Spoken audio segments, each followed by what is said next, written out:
네, 금리 인하로 관련주가 상승하면서 우리 시장은 좋은 흐름을 이어가다가 양시장이 다른 흐름을 이어가고 있는데요. 그럼 오늘장에서 눈여겨볼 업종과 시장 대응 전략까지 알아보는 오늘장 탑픽 시간입니다.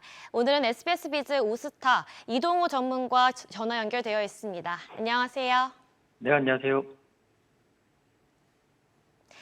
네. 미국 연준이 FOMC 9월 회의에서 기준금리 50 베이시스 포인트 인하를 결정했습니다. FOMC 회의 직전까지도 B컷과 베이비컷 전망을 두고 전문가 의견이 팽팽했는데요. 그럼 주요 내용부터 짚어주시죠. 네, 금일 새벽 2020년 3월 이후에 4년 6개월 만에 첫 금리 인하가 발표되었고, B컷을 단행하면서 파웰은 비둘기파적인 입장을 날려주었습니다.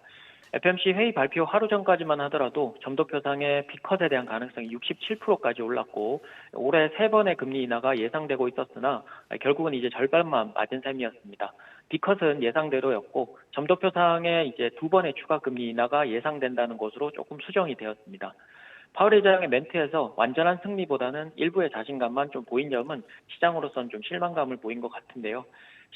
실업률 증가 리스크가 다소 상승을 했지만 인플레이션 안정화에 대해서는 자신감이 있었다는 표현이 있었고, 미국 경제 성장은 견고히 유지될 것이다라는 얘기를 했지만 선제적 대응에 좀 가까운 모습이었고, 향후 금리 인하 속도가 현재처럼 빠를지에 대해서는 여전히 좀 조심스러운 모습이었습니다.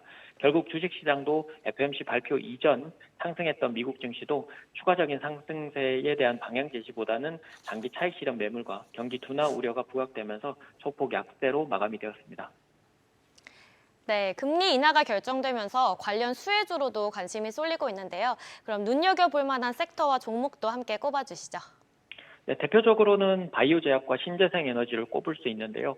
바이오 제약 업종은 이제 신약 개발 등 연구 개발 활동에 많은 투자가 필요한 기업들이 많아서 금리 인하가 시작되면서 자금 조달 비용이 줄어서 수혜가 가능하며, 하반기 최대 이슈로 떠오른 미국 대선 일정에서 양당의 공통 수혜주라는 점에서도 추가적인 상승이 용이합니다.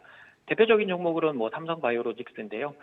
CDMO 분야의 국내 1등 그리고 세계 3위로 미국 생물보안법 통과로 업계 2위 우시바이오로직스가 미국 내에서 맡길 물량들이 우회하게 되면서 삼성바이오로직스는 반사수혜가 가능해집니다. 이미 업계에서 삼성바이오로직스로의 물량 문의가 2배 이상 늘면서 업계 2위로 올라설 가능성도 더욱 높아졌고, 최근 황제주 안착과 오늘 사상 최고가를 돌파를 하고 있는데요. 주가는 우상향을 하면서 130만 원대 이상까지도 추가적으로 상승할 가능성이 높아 보입니다. 두 번째는 신재생 에너지 쪽인데요. 관련주 중에서는 CS윈드입니다. 신재생 에너지 자체가 풍력, 태양광, 원전이든 신재생 에너지는 이제 건설하기 위해서는 막대한 초기 자금이 좀 필요한데, 높인 금리로 인해서 이자 비용이 부담되고 전력 생산 비용은 오르지 않아서 풍력이나 원전 등의 신재생 에너지 개발사들이 수익성이 작년까지도 최악의 상황이었는데요. 하지만 낮은 수익성 때문에 중단 및 연기됐던 프로젝트들이 금리가 낮아진다면 다시 수혜가 예상되기 때문에 아마 관련주로서 아마 조금 지켜봐야 될 것 같습니다. 지난 미국 대선 후보 TV 토론에서 신재생 에너지 확대를 강조하는 민주당 측 후보가 승기를 잡으면서 관련 사업과 기대감도 훨씬 더 커진 상황이라고 보시면 되고요.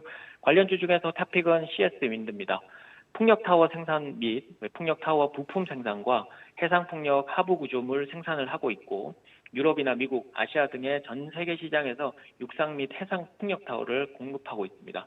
국내 풍력센터 섹터 중에서는 대장금 역할을 최근에 하고 있고, 조선업황 개선과 함께 2분기 매출은 작년 분기 대비 매출 106%, 그리고 영업이익은 211%, 순이익은 404% 각각 증가했고, 하반기에도 기존 수주가 빠르게 실적으로 인식이 될 것으로 예상이 돼서 추가 상정 및 이제 점진적인 상승이 예상이 되는 종목들입니다.